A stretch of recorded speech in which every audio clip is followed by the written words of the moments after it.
Your positive imprint. Stories are everywhere. People and their positive action inspire positive achievements. Your PI could mean the world to you. Get ready for your positive imprint. Hello, this is Catherine, your host of the podcast, Your Positive Imprint, the variety show featuring people all over the world whose positive achievements inspire positive thought and action. Exceptional people rising to the challenge. Music by the talented Chris Knoll. Check out his music and learn more about him at chrisknoll.com. ChrisNole.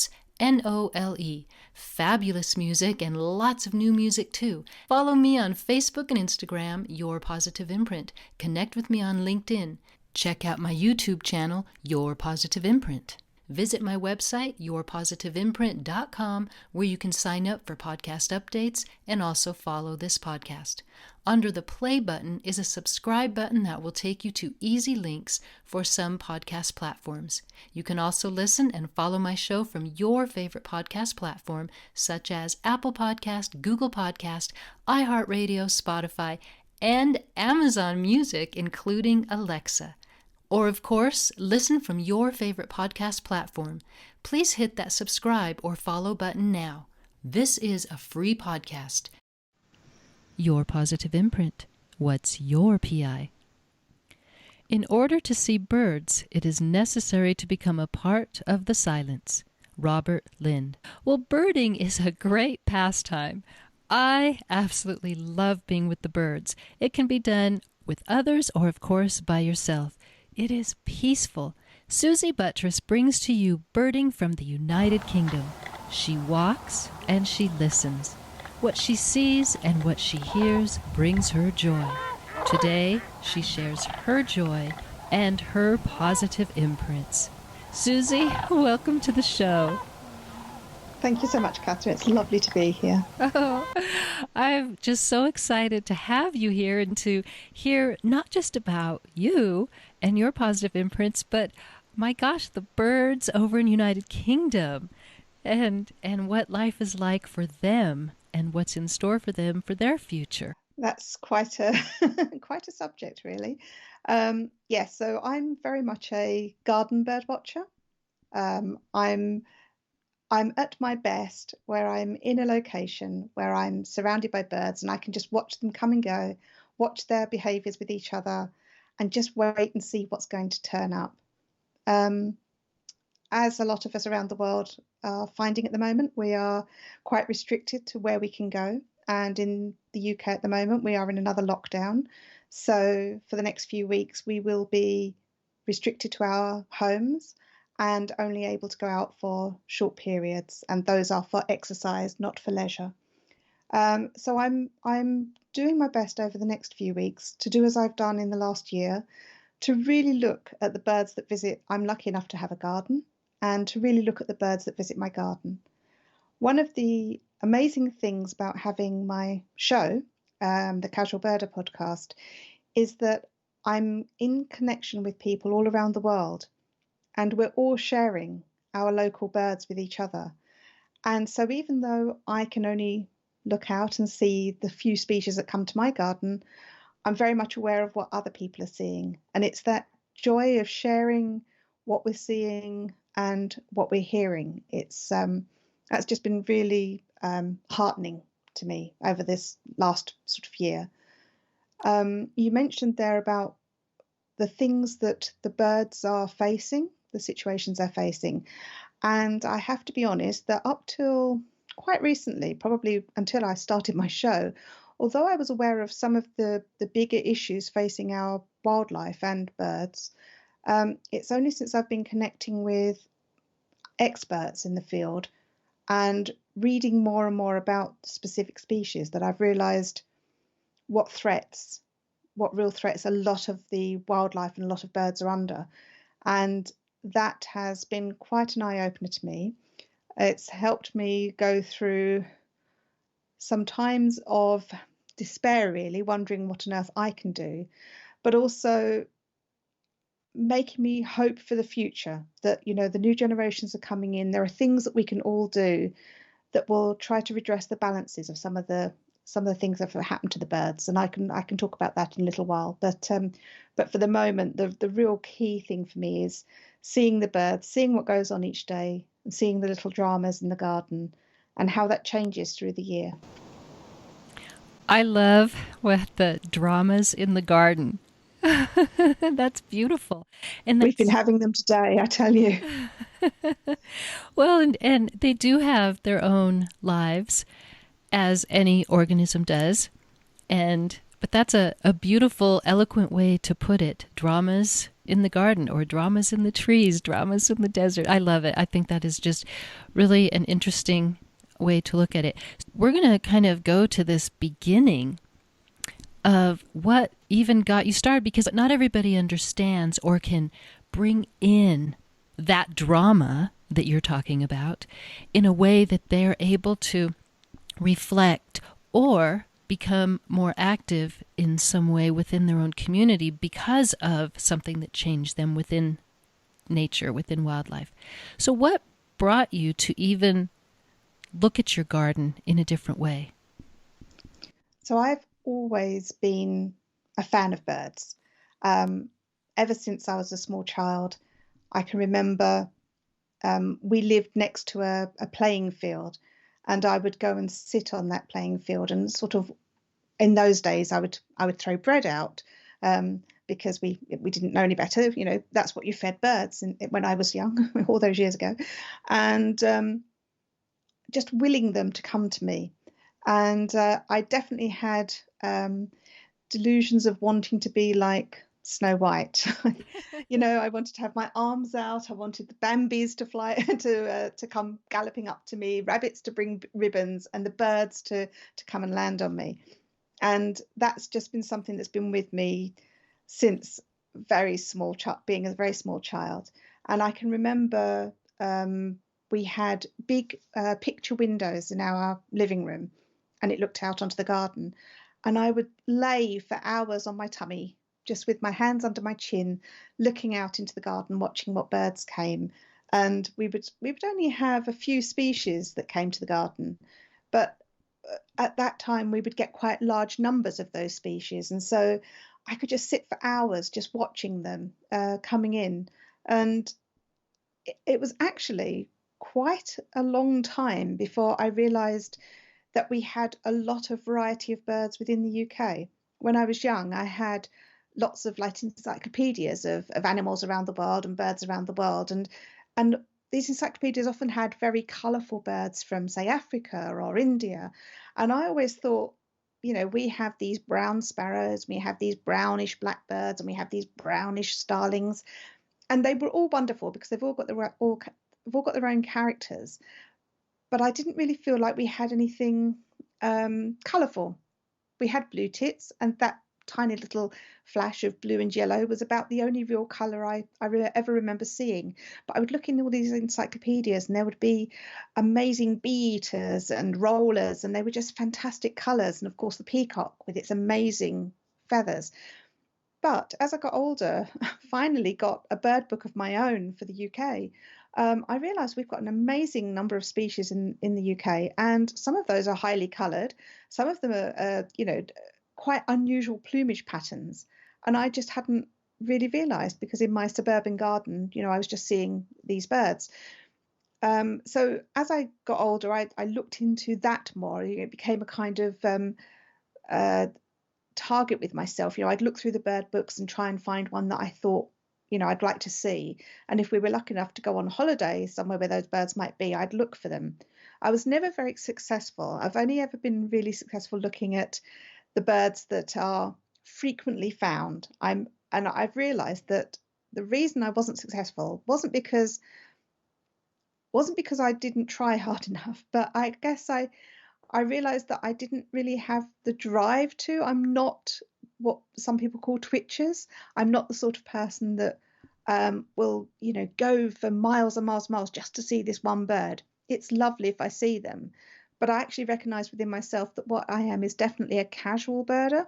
I'm very passionate about birds, but what I want to do is kind of sit in a location and let them be around me. I don't want to chase off after that one elusive bird. And I listen to others who do that, and I'm very impressed with their passion, but it's just not me. For me, it's the sitting, the watching, and the seeing what goes on. One of the things that I hope to inspire people is that, you don't have to have grown up knowing everything there is to know about nature to appreciate nature.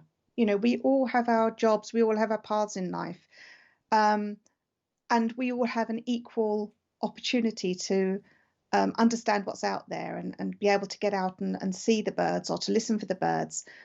We don't have to all be David Attenborough. We can have just a small part of our lives be filled with wildlife, but it's just finding that spark, finding that encouragement to get people out there to look.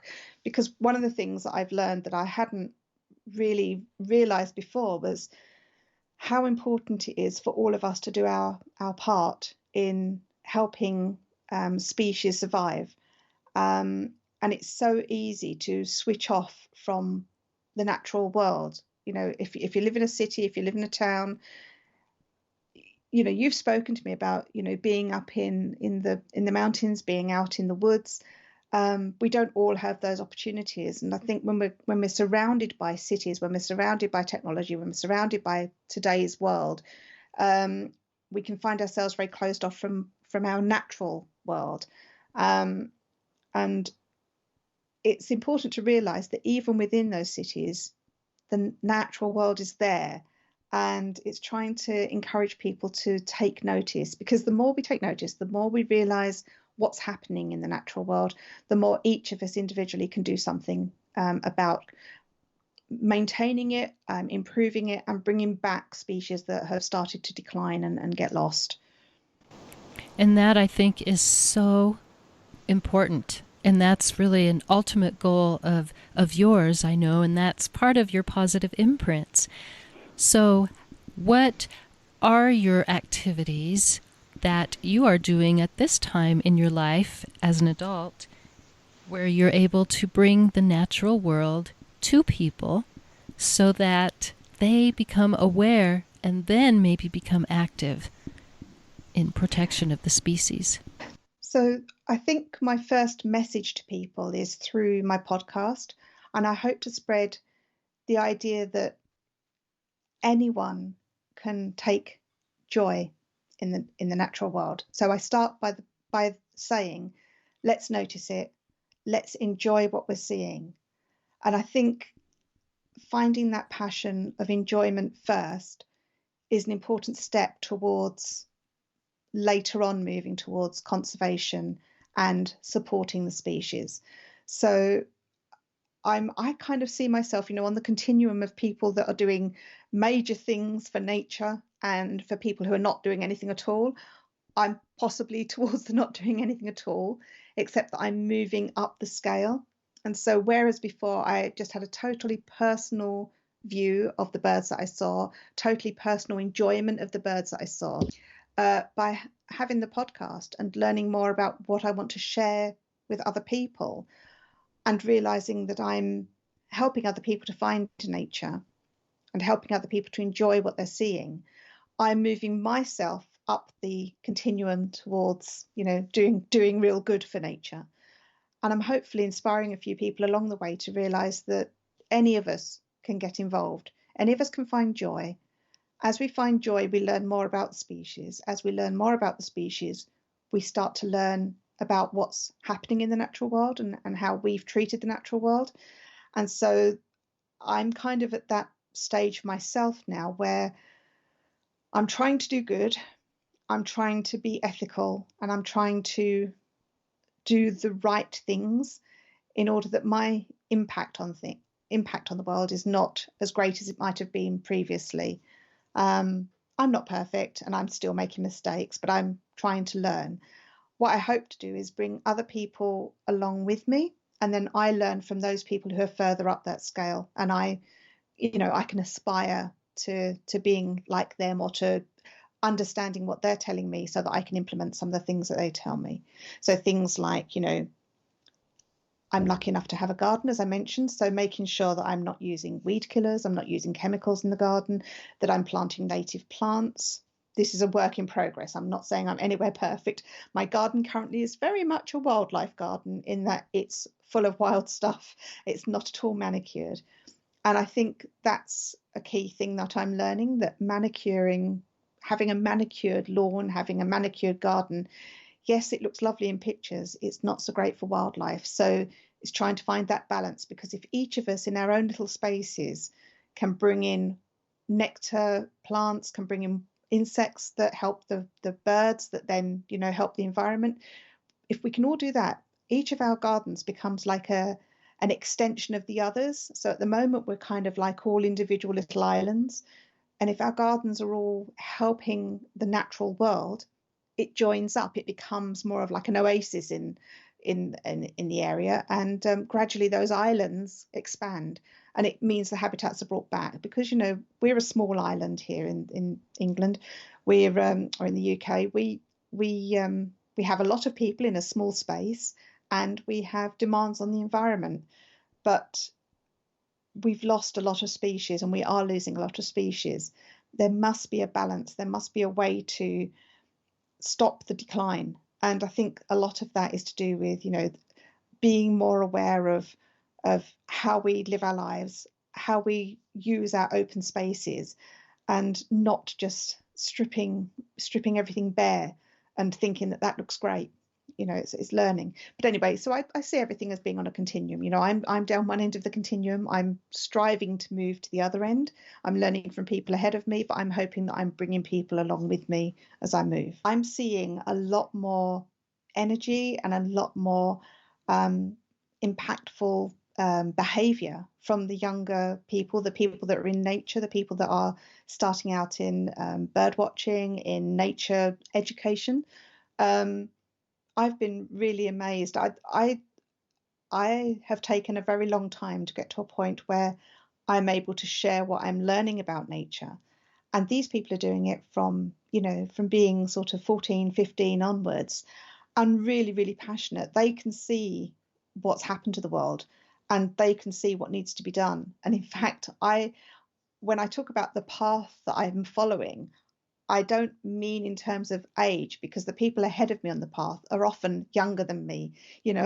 I'm an older person now, which is shocking for me to even consider. But there are so many people who have got their minds around nature much earlier. And I'm just, enthralled by them. But I really would like to know that even the older people amongst us are taking the time to share knowledge with maybe their younger family members, just things like, I remember my dad taking me out to, and we weren't a particularly nature loving family necessarily, but my dad would always tell me about, that he'd seen some foxes or he'd seen some rabbits, and it was things we didn't see. So he would take me out, and the very fact of being taken out by an adult or being taken out by someone in your family to look at the natural world starts to build up memories. It's not just the seeing the natural world, it's the relationships as well. And we can all have like mentors that encourage us to do things like that. And even just on the basic level of, during the autumn, picking up leaves and looking at leaves and learning what trees they come from, and kicking up leaves and bringing acorns back and making collages. And I think all of those things are really important, because it starts you learning, what are these things called? How do they fit in with other things? Why are they important to those species? And these are all questions that you can get children to start asking or learning, just not thinking of birds as just birds, but, okay, you might go to the park and there might be ducks and there might be pigeons and there might be gulls. What is it that's different about those? Perhaps you look at their feet and see they've got different types of feet. So, okay, why do they have different types of feet? Well, it's because some swim, some wade, and some stay on the land, and they have different feet because of that. And there's so many questions and comments and things you can learn just by looking at the species, seeing what they eat. And I think all these things are things you can start with children really, really young, but that will start to encourage them to just question the environment and question what's going on around them and look for themselves and learn for themselves. And I think asking questions and getting people to find the answers with guidance rather than just telling people, oh, that's a sparrow, that's a I think, yes, if people ask you what species is that, tell them, but it's kind of like, look at what that species is doing. They are found in the mid-level of the trees. They're not found on the ground. They're doing this, they're doing that. Why is that the case? And yes. Well, I absolutely love this conversation because it brings up a lot of interesting topics, and some of it is education within the schools, because oftentimes teachers are so bound because of administration. They're so bound by a textbook that they don't take the kids out, or when the kids are out at recess, or free time, whatever it might be called around the world, but their playtime, that they're not out there helping to identify the world around them. And when you mentioned the Acorn Project, and that is such a perfect example of how parents and even other siblings or aunts, uncles, or teachers can help get children involved, is the understanding. And I love that you brought that example, because too often it becomes an art project and nothing beyond that. So thank you so much for bringing that up. And everything that you're saying is just so well said and eloquently said. And I really, really appreciate the inspiration and the positive imprints that you're bringing to the world globally with regard to species of birds, and not just birds. You're talking about so much more. And that is so needed. Your voice is important. And give yourself more credit, because you are one of those voices, and you are a mentor for others in order to understand the world around them and to find that joy. Absolutely. I mentioned earlier that there was some drama in our garden, and just today there were 4 blackbirds in the garden, which is unusual because there's usually only 1 or 2, male and a female. There were some usurpers that had come in the garden today, and all day long they have been vying for, I guess, territory. There must be some two new incomers, and they've been chasing around the garden and yelling at each other. And there was even a sort of a bit of an attack between 2 of them, and total drama. But you could so easily overlook that, because it's just, oh yeah, they're just birds, they're just in the garden, they're not they're not colourful, they're not. But there's things going on all the time. And of course we're in winter now, and we've still got some winter to come, but I've already noticed that some of the springtime songs are starting. So already the birds are noticing, the days are getting longer. They're starting to work towards getting their territories going. This is just such an exciting time of year when you have these seasons. We're going to be working our way towards the breeding season, and there's going to be so much song in the air. And I know it's not as much a song as it used to be, because we've lost a lot of birds, but it's still there. And if you get the opportunity to listen, I'm sure it will thrill you just to hear all the different birds that are out there. I want to ask you, because I'm thinking about my favorite bird call, which I just love, and I'm thinking about one of my favorite birds. I have a lot of favorite birds, but one in particular. Do you have a favorite bird? Oh, I want to hear yours. Well, I'll share mine. Go on then. So my favorite water bird happens to be the common loon, or any loon.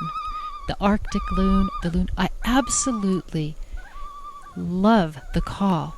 I am so enthralled by their call, and it's so mystique and mysterious, and you can really get lost in. I'm a writer, so I love to write, and I love to write poetry, and you can really get lost in writing a story just about their call. And it doesn't have to be eerie. I know a lot of people see the loon as this eerie thing, but the loon is just magnificent. And so when I took my first trip to Canada and I saw the loon, I fell in love. Oh, I can absolutely appreciate that. Yes. I've never seen them in their summer plumage. I would absolutely love to see. I've seen lots of drawings, I've seen wood carvings, I've seen paintings. Um, I've seen them in their winter plumage. But I have heard them call, and absolutely that sound sort of just coming out across a lake is just I can see how some people might think of it as eerie, but it's just haunting. I think it's more, it really gets you inside. And especially if you've got a slightly misty day and you can hear, and everything is so still and you can hear that calling. I absolutely know what you mean. Absolutely. And there's so many other birds that I love, but I'm just going to bring up the loon just because of the call. So what's your favorite? Oh gosh, like you, there's so many, and it depends on the situation. So, for example, you talk of Canada, and we've spent lots of holidays, lots of vacations in Nova Scotia, and the place that we stayed, we would go back to because we loved. It was kind of like pretending that we lived on the ocean, just for these 2 weeks of a year, and there would be lots and lots of black-capped chickadees around. And I absolutely, when I first heard the call of the chickadee, the call that says chickadee dee dee, I was like, oh my gosh, it says it. And because they're so, apart from anything else, they were quite trusting. So very quickly they would learn that I was a bird table. I'd be holding nuts or sunflower seeds out. They would just come and take them from my hand. So straight away I was living the Snow White life. I had birds coming to me and landing on me, taking the food, and that was just heaven. So definitely I love chickadees. I love blue jays. Um, I know I keep talking about the birds that you have rather than the birds that I have. My absolute favourite song is the song of the Blackbird. But it's really closely followed by the song of the robin, the song of the goldfinch, the songs that you hear in the springtime and the summer that the birds are using to mark their territories, to call for mates. There's something so exciting about hearing those gorgeous fluty songs, and just that's music that's around us, and it's free. we can just hear it. It's just wonderful. But there's other little calls, and it's learning the calls as well, learning what they're telling us. That they very quickly spot if there's a hawk or an owl nearby, and they will create. And once a couple of them are doing it, it pulls more in. They're all yelling and screaming, and we have birds here that do the same thing. They'll mob a bird of prey, or they'll mob an owl if you're lucky enough to see one. And a lot of people will ignore that or just think, oh, what's all that noise? And actually, if you listen to the noise and trace it, you may well see something bigger and perhaps more exciting than you had thought was even there. But I just think there's a lot of people that go through life not even noticing the natural sounds. But having the show, and I'm very much aware that a lot of my listeners are over in the United States. It's helped me learn more. They tell me about the birds they're seeing, and if I'm not familiar with those birds, I can now look up on the Audubon website. I can go to Cornell and look at their videos and listen to how the birds call out. And yeah, I'm learning so much more about birds around the world now. Having the podcast, having the podcast has been one of the best things I could ever have done, because it's put me in touch with people around the world who share my love of nature, who share my love of birds. Some of the people that listen know masses more than I do, and it's quite sort of quite, I can't think of the word, but it makes me feel in awe of them, and yet they're willing to share their knowledge. And then there's other people who don't know very much at all, and they're learning from these people. We're all coming together as a community, and it's just I'm learning a lot about individual species. I'm learning about what people see. And another thing that I've learned, and I feel, again, you can go through life not really you may have an open mind, but you've not necessarily followed paths of knowledge. And I'm following those paths now. But for example, I'm really, really becoming aware of what migration is. Now, I knew what migration was before. But in the last year or so, I've got listeners in Finland and Serbia and in Eastern Europe telling me about the birds that they see at some time of the year, and then those birds migrate, and it makes a big difference to the birds that they have in their area. And then I'm hearing about people in America who live on the flyways and tell me about, how important the fall and the spring migrations are, and the absolute mass of birds that you might see at any one time if you're living on a flyway. And that's led me to learn about, the radar maps that they keep showing, like, for example, when the hummingbirds are all starting to return, those that migrate, seeing those absolute masses of birds just all on, just a few nights in the year. And the whole wonder of migration. I was just listening this week to a talk about nightingales, which is a small songbird that we have in Europe. And some of them breed in the UK, and another population breeds further over in Europe, and they actually live in Africa for the rest of the year, and they travel sort of ridiculous amounts of miles in just a few weeks to go from their wintering locations, and they're tiny birds. They weigh maybe an ounce. It's just, or a few ounces, but it's just, how is this possible? I mean, it's mind-blowing when you understand those things. And I'm learning all of that through people that are listening to the show, telling me about it, me wanting to find out more about the things they're telling. There's just so much to learn. There really is so much to learn. And all of that is just, it's a wonderful path to be on. I'm just very, very thankful that I found this now. I wish I'd started it 10 years ago, but I'm really, really happy with the way that the show is going, and the people that I'm connecting with, and the things that I'm learning through that. And I hope at the end of it that, or through it, I'm making a little bit of a change, but that maybe I'm having that kind of domino effect, that I'll have an effect on someone, they'll have an effect, and we'll all have an effect together. And well, that's what positive imprints are, for sure.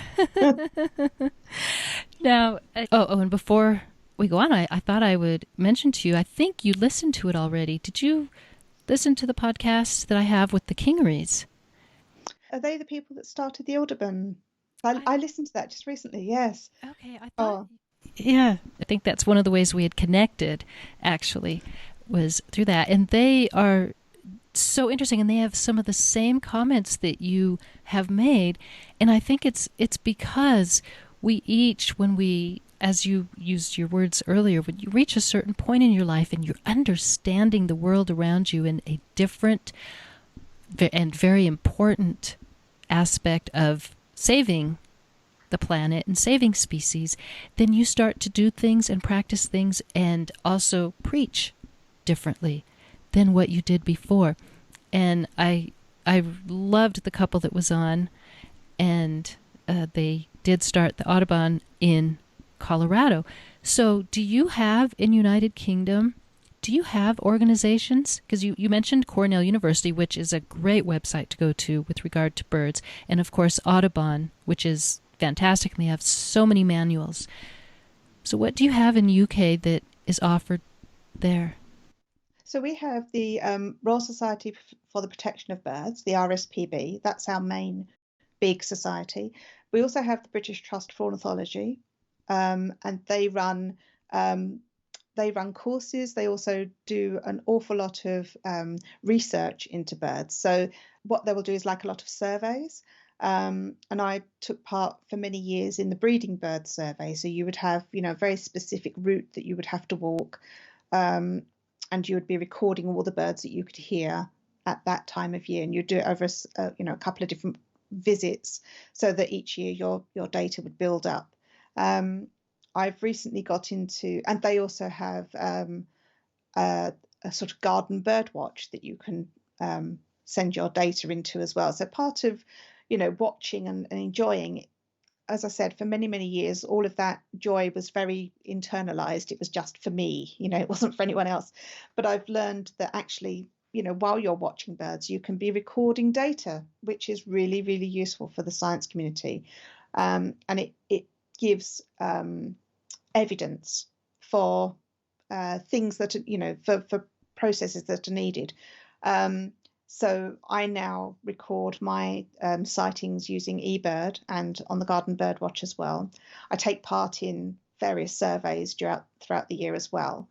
But also just for fun, we in my group, the sort of group of the show, we get together and we do group bird watches. And so around the world, we'll just watch what birds we're seeing, but we'll share it with each other, because there's something amazing about hearing, for this same period of time, what people around the world are seeing and hearing. And it's realizing that for all of us, some of us are thinking, you know what, these are just our local birds, why am I even looking at them? But, when you realize that the next person you speak to, they've got totally different birds, and to them, your birds are special and interesting. So, it's taking time to notice all of those things. But yeah, we have great organizations here that look into, they do lots of research. They own land and preserve those areas, much like Audubon does. And you also have your national reserves and various areas. We have things like that. We've got the wildlife trusts, and they have parcels of land that they manage and look after to help the wildlife that lives in those areas. I think, you're lucky I was going to say you're lucky in some respects, because you're such a vast continent that you have so many different habitats, and we're very small, but actually within our borders, we have places that are still quite wild. And the important thing is to try to manage those, and getting everyone on board with managing them, so that we don't lose species anymore. We need to, and I'm learning that there are processes that we can make in terms of, individual changes that we can do, but also on a countrywide scale, things that we can choose to do to ensure that species don't get lost. And it's important to keep wildlife at a higher level in sort of the economy, rather than just be thinking about money all the time, building all the time, thinking in terms of what can we get today, because it's the future is important. And as well, if we use all our resources now, we lose so much in the future, and we don't always know what that impact is going to be when we wipe out a population of something. So yeah, definitely these organizations are doing great things within the country, but also around the world, linking up with other organizations, so that there's more of a global thought about, because especially like with migration, yes, we'll see those birds here for a few weeks in the summer, but there's an effect on what happens where they are wintering. And if we don't understand that, so for example, I was hearing this talk about the nightingales this week, and that because of global warming, there are changes to the insect population. Well, as they start to make their migration north to come back to us for the summer, if they mistime it, or if there's a bad storm that comes through and kills off all the insects where they would have their staging points, they don't then have enough to eat to make the energy, to get the energy that they need to continue on the migration. If when they get to their migration sites, if they get to their sites where they've traditionally bred, and the types of shrubbery or the types of vegetation that they need to nest in has been stripped out for whatever reason, they don't have, they spend valuable energy trying then to find alternate sites that might not be in the same location. So that year they've not been able to breed, and so gradually, they've hit all of those problems on the way. Then they go back to their wintering sites. If in those wintering sites there are problems with hunting or habitat loss, then they're getting degraded at that end as well. So it's having an impact. So if we only look at, we have that tree in the garden and they nest there, and we're only thinking locally, we're not thinking about what can we do to assist along the flyway, along the place where they live normally, understanding that, there's climate change and that's having an effect. So that might be pushing species to have to look further for food, for example, and then that's going to have an impact on them as well. We need to understand how everything is connected. And I think we've spent a long time, as I have, looking internally just at what affects us. And we're having now very much to think globally and to think outside of ourselves and to think outside of our countries and to think how can we work together to save the planet, to save the things on the planet. And I think that's I don't think it's just because I got older that I've realized that. I think we're at a time now where it's even the young people understand that, and they are the ones that are driving thinking about the future. I think this is just an important thing that we all need to get on board with. It can't be something that we just assume next generation will deal with. We all have to deal with it now. Suzy, you're incredibly inspiring, and you are certainly sharing what is much needed around the world, and that is wisdom with regard to the future. You've been inspiring, and I don't know, do you have any last minute inspiring words that you want to share? Look internally first. That's okay. It's okay to go out, look at the birds, enjoy them for yourself, get some mental space, just listening and looking. That's okay. It's not selfish, it's a good thing to do, because listening to birds is really helpful mentally. However, don't let it stop there. Think about sharing your joy, think about sharing your passion, and think about what that journey might mean going forward. So it's okay to start internally and just enjoying nature for yourself, but don't let it stop there. Think about then opening yourself up to sharing that knowledge, sharing that joy, and making sure that we all appreciate what's out there. Suzy Buttress, thank you so much for sharing nature's music and also for reminding us that hope is one thing, but becoming active is what is much needed. And that does bring a better and more realistic hope, is when people become active and share in the joy. Suzy Buttress, thank you so much for being here on Your Positive Imprint. Thank you. Your Positive Imprint. What's your PI? Please don't forget to hit that subscribe or follow button on your podcast platform now. My website, yourpositiveimprint.com. And again, you can listen from any podcast platform. Your Positive Imprint. What's your PI?